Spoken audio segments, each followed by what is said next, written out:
Haghinds. David Copperfield by Charles Dickens. Chapter 20. Steerforth's Home. When the chambermaid tapped at my door at 8 o'clock and informed me that my shaving water was outside, I felt severely the having no occasion for it, and blushed in my bed. The suspicion that she laughed too when she said it preyed upon my mind all the time I was dressing, and gave me, I was conscious, a sneaking and guilty air when I passed her on the staircase as I was going down to breakfast.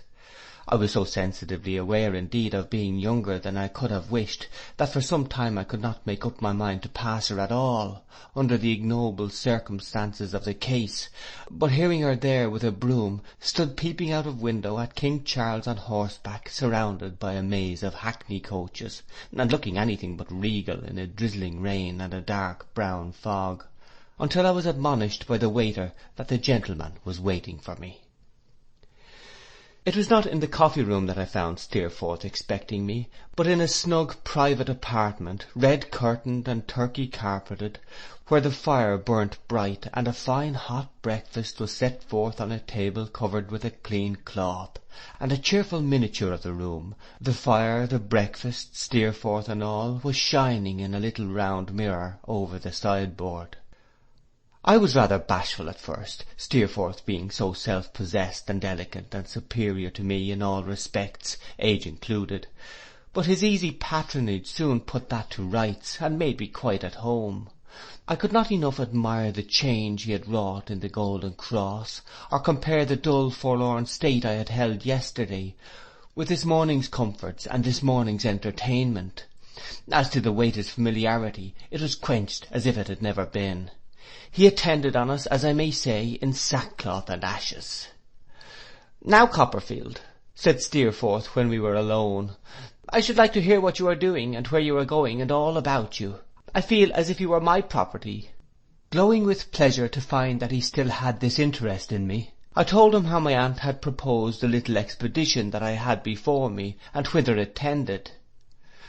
"As you are in no hurry then," said Steerforth, "come home with me to Highgate, and stay a day or two. You will be pleased with my mother. She is a little vain and prosy about me, but that you can forgive her, and she will be pleased to see you." "I should like to be as sure of that, as you are kind enough to say you are," I answered, smiling. "Oh," said Steerforth, "every one who likes me has a claim on her that is sure to be acknowledged." "Then I think I shall be a favourite," said I. "Good," said Steerforth, "come and prove it. We will go and see the lions for an hour or two. It's something to have a fresh fellow like you to show them to Copperfield, and then we'll journey out to Highgate by coach." I could hardly believe but that I was in a dream, and that I should wake presently in number 44, to the solitary box in the coffee-room and the familiar waiter again. After I had written to my aunt, and told her of my fortunate meeting with my admired old schoolfellow, and my acceptance of his invitation, we went out in a hackney chariot, and saw a panorama and some other sights, and took a walk through the museum, where I could not help observing how much Steerforth knew, on an infinite variety of subjects, and of how little account he seemed to make his knowledge. "You'll take a high degree at college, Steerforth," said I, "if you have not done so already, and they will have good reason to be proud of you." "Take a degree!" cried Steerforth. "Not I, my dear Daisy. Will you mind my calling you Daisy?" "Not at all," said I. "That's a good fellow, my dear Daisy," said Steerforth, laughing. "I have not the least desire or intention to distinguish myself in that way. I have done quite sufficient for my purpose. I find that I am heavy company enough for myself as I am." "But the fame—" I was beginning. "You romantic Daisy," said Steerforth, laughing still more heartily. "Why should I trouble myself that a parcel of heavy-headed fellows may gape and hold up their hands? Let them do it at some other man. There's fame for him, and he's welcome to it." I was abashed at having made so great a mistake, and was glad to change the subject. Fortunately it was not difficult to do, for Steerforth could always pass from one subject to another with a carelessness and lightness that were his own. Lunch succeeded to our sightseeing, and the short winter day wore away so fast that it was dusk when the stage-coach stopped with us at an old brick house at Highgate on the summit of the hill. An elderly lady, though not very far advanced in years, with a proud carriage and a handsome face, was at the doorway as we alighted, and greeting Steerforth as "My dearest James," folded him in her arms. To this lady he presented me as his mother, and she gave me a stately welcome. It was a genteel old-fashioned house, very quiet and orderly. From the windows of my room I saw all London lying in the distance like a great vapour, with here and there some lights twinkling through it. I had only time in dressing to glance at the solid furniture, the framed pieces of work, done I supposed by Steerforth's mother when she was a girl, and some pictures in crayons of ladies with powdered hair and bodices, coming and going on the walls, as the newly kindled fire crackled and sputtered when I was called to dinner. There was a second lady in the dining room, of a slight short figure, dark and not agreeable to look at, but with some appearance of good looks too, who attracted my attention. Perhaps because I had not expected to see her, perhaps because I found myself sitting opposite to her, perhaps because of something really remarkable in her. She had black hair and eager black eyes, and was thin, and had a scar upon her lip. It was an old scar.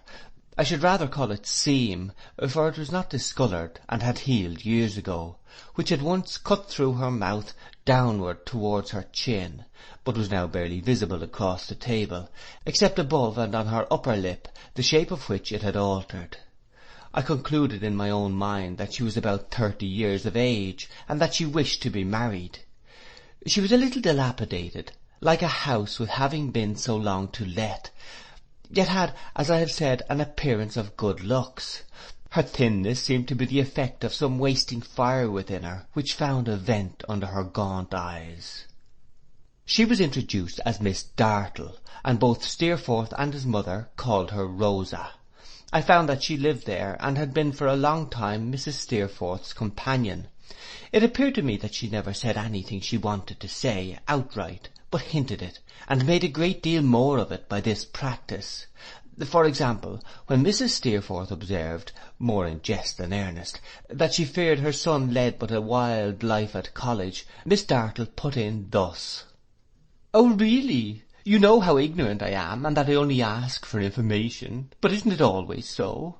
I thought that kind of life was on all hands understood to be, eh?" "It is education for a very grave profession, if you mean that, Rosa," Mrs. Steerforth answered with some coldness. "Oh yes, that's very true," returned Miss Dartle, "but isn't it though? I want to be put right if I am wrong. Isn't it really?" "Really what?" said Mrs. Steerforth.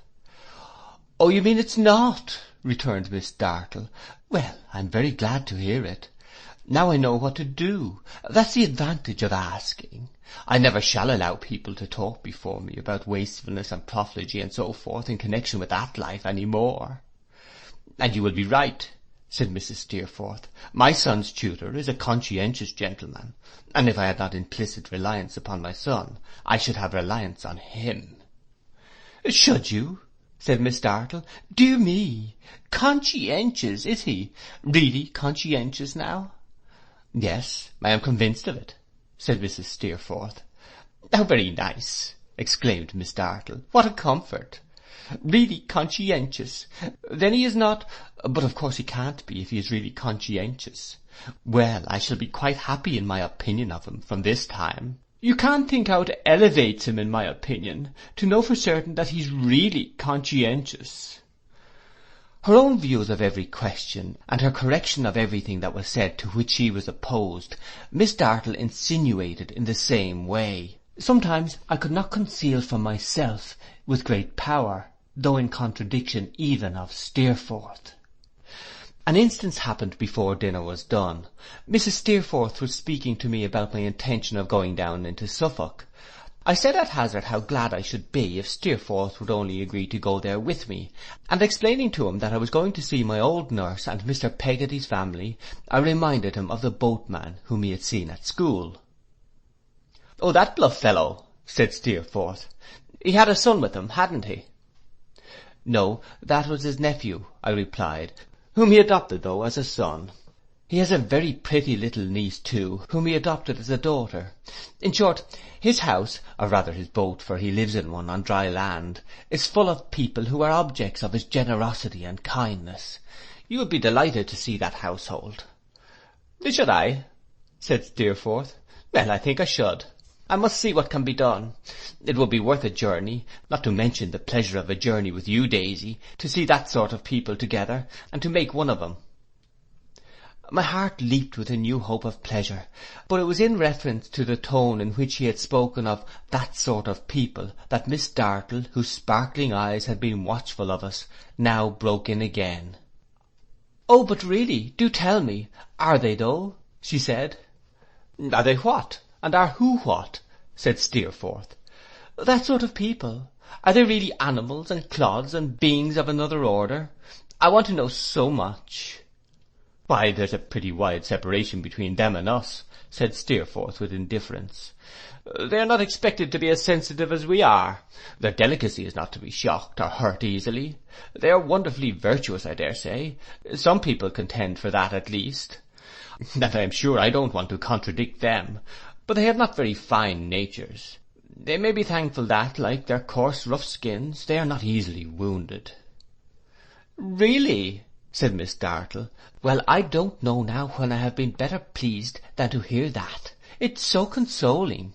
It's such a delight to know that when they suffer they don't feel. Sometimes I have been quite uneasy for that sort of people. But now I shall just dismiss the idea of them altogether. Live and learn. I had my doubts, I confess, but now they're cleared up. I didn't know, and now I do, and that shows the advantage of asking, don't it?' I believed that Steerforth had said what he said in jest, or to draw Miss Dartle out, and I expected him to say as much when she was gone, and we two were sitting before the fire. But he merely asked me what I thought of her. 'She is very clever, is she not?' I asked. 'Clever? She brings everything to a grindstone,' said Steerforth, 'and sharpens it, as she has sharpened her own face and figure these years past. She has worn herself away by constant sharpening. She's all edge.' 'What a remarkable scar that is upon her lip,' I said. Steerforth's face fell, and he paused a moment. 'Why, the fact is,' he returned, 'I did that.' 'By an unfortunate accident?' 'No. I was a young boy, and she exasperated me, and I threw a hammer at her. A promising young angel I must have been.' I was deeply sorry to have touched on such a painful theme, but it was useless now. 'She has borne the mark ever since, as you see,' said Steerforth, 'and she'll bear it to her grave if she ever rests in one, though I can hardly believe she ever will rest anywhere. She was the motherless child of a sort of cousin of my father's. He died one day. My mother, who was then a widow, brought her here to be company to her. She has a couple of £1,000 of her own, and saves the interest of it every year to add to the principal. There's the history of Miss Rosa Dartle for you.' 'And I have no doubt she loves you like a brother,' said I. 'Retorted Steerforth, looking at the fire. 'Some brothers are not loved over much. And some love. But help yourself, Copperfield. We'll drink the daisies of the field in compliment to you. And the lilies of the valley that toil not, neither do they spin, in compliment of me. The more shame for me.' A moody smile that had overspread his features cleared off as he said this merrily, and he was his own frank winning self again. I could not help glancing at the scar with a painful interest when we went to tea. It was not long before I observed that it was the most susceptible part of her face, and that when she turned pale, that mark altered first, and became a dull lead-coloured streak, lengthening out to its full extent, like a mark in invisible ink brought to the fire. There was a little altercation between her and Steerforth about a cast of the dice at backgammon, when I thought of her for one moment in a storm of rage, and then I saw it start forth like the old writing on the wall. It was no matter of wonder to me to find Mrs. Steerforth devoted to her son. She seemed to be able to speak or think about nothing else. She showed me his picture as an infant in a locket, with some of his baby hair in it. She showed me his picture as he had been when I first knew him, and she wore at her breast his picture as he was now. All the letters he had ever written to her she kept in a cabinet near her own chair by the fire, and she would have read some of them, and I should have been very glad to hear them too, if he had not interposed and coaxed her out of the design. "It was at Mr. Creakle's, my son tells me, that you first became acquainted," said Mrs. Steerforth, as she and I were talking at one table while they played backgammon at another. "Indeed, I recollect his speaking at the time of a pupil younger than himself who had taken his fancy there. But your name, as you may suppose, has not lived in my memory." "He was very generous and noble to me in those days, I assure you, ma'am," said I, "and I stood in need of such a friend. I should have been quite crushed without him." "He is always generous and noble," said Mrs. Steerforth proudly. I subscribed to this with all my heart, God knows. She knew I did, for the stateliness of her manner already abated towards me, except when she spoke in praise of him, and then her air was always lofty. "It was not a fit school generally for my son," said she. "Far from it, but there were particular circumstances to be considered at the time, of more importance even than that selection. My son's high spirit made it desirable that he should be placed with some man who felt its superiority, and would be content to bow before it himself, and we found such a man there. I knew that, knowing the fellow, and yet I did not despise him the more for it, but thought it a redeeming quality in him, if he could be allowed any grace, for not resisting one so irresistible as Steerforth. My son's great capacity was tempted on there by a feeling of voluntary emulation and conscious pride," the fond lady went on to say. "He would have risen against all constraint, but he found himself the monarch of the place, and he haughtily determined to be worthy of his station. It was like himself." I echoed with all my heart and soul that it was like himself.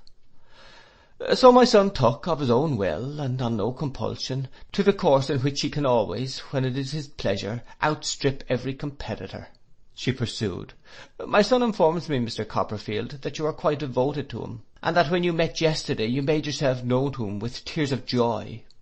I should be an affected woman if I made any pretence of being surprised by my son's inspiring such emotions, but I cannot be indifferent to any one who is so sensible of his merit.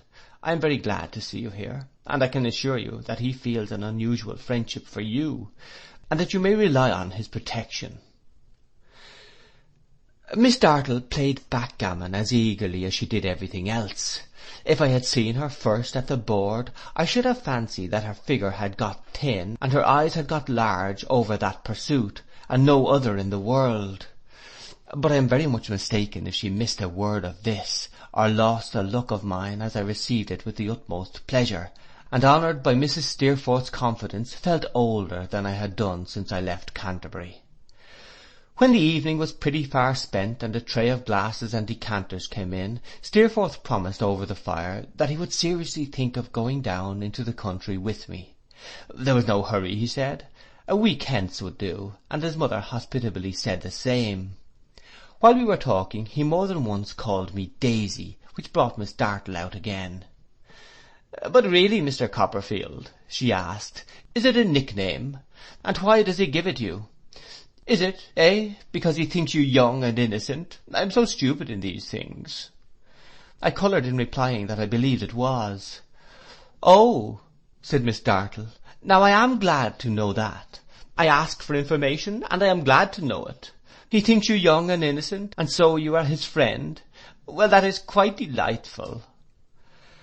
She went to bed soon after this, and Mrs. Steerforth retired also. Steerforth and I, after lingering for half an hour over the fire, talking about Traddles and all the rest of them at old Salem House, went upstairs together. Steerforth's room was next to mine, and I went in to look at it. It was a picture of comfort, full of easy chairs, cushions, and footstools, worked by his mother's hand, and with no sort of thing omitted that could help to render it complete. Finally, her handsome features looked down on her darling from a portrait on the wall, as if it were even something to her that her likeness should watch him while he slept. I found the fire burning clear enough in my room by this time, and the curtains drawn before the windows and round the bed, giving it a very snug appearance. I sat down in a great chair upon the hearth to meditate on my happiness, and had enjoyed the contemplation of it for some time, when I found a likeness of Miss Dartle looking eagerly at me from above the chimney piece. It was a startling likeness, and necessarily had a startling look. The painter hadn't made the scar, but I made it, and there it was, coming and going, now confined to the upper lip as I had seen it at dinner, and now showing the whole extent of the wound inflicted by the hammer, as I had seen it when she was passionate. I wondered peevishly why they couldn't put her somewhere else instead of quartering her with me. I tried to get rid of her. I undressed quickly, extinguishing my light, and went to bed. But as I fell asleep, I could not forget that she was still there, looking. Is it really, though? I want to know. And when I awoke in the night, I found that I was uneasily asking all sorts of people in my dreams whether it really was or not, without knowing what I meant. End of chapter 20.